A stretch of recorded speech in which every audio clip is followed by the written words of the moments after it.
বেশি মশলা আমি ব্যবহার করি না, সাধারণ হালকা মশলা দিয়ে আমি রান্না করি।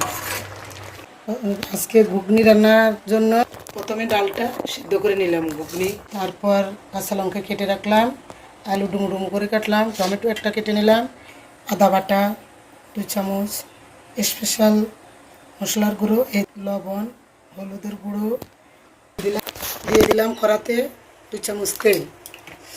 তেলটা একটু বেশি দিতে হয়, নাহলে টেস্টটা হয় না। তাই দুটো তেজপাতা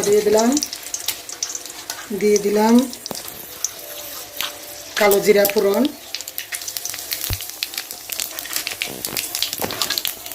একটু নাড়াচাড়া করে ভালোভাবে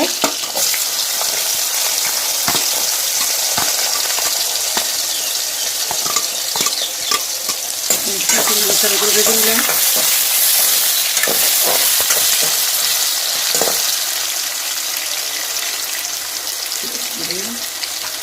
দিয়ে হালকা করে মেরে ঘিরে ভেজে নিলাম। বেরিয়ে আসছে, দিয়ে দিলাম টমেটো, কাঁচা লঙ্কা, হলুদ,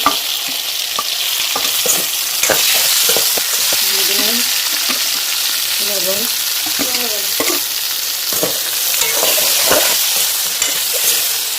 দিয়ে কাঁচা লঙ্কা টমেটো ভালো করে কষিয়ে দিয়ে দিলাম আদা বাটা,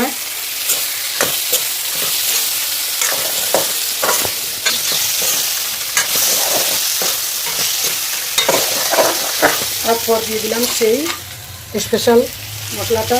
এই মশলাটা কীভাবে তৈরি করছি জানতে চাইলে আরেকদিন আপনাদেরকে ভিডিও করে দেখাবো আমি। আর একটুখানি রেখে দিলাম, পরে ঘুগনিটা নামানোর আগে দিয়ে দেবো। এটা দিয়ে দিলাম সেই সিদ্ধ ডালটা ভালো করে কষিয়ে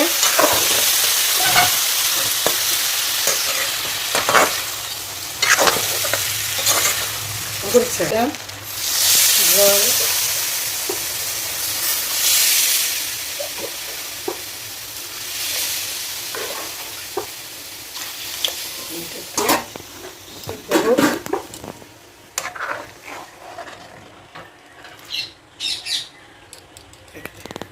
কিছুক্ষণের জন্য সিদ্ধ হতে দেবো, তারপর সেই স্পেশাল মশলাটা দিয়ে নামিয়ে নেব।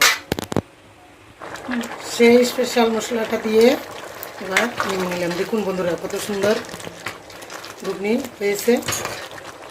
আপনারা যদি পছন্দ করেন কমেন্টে জানাবেন।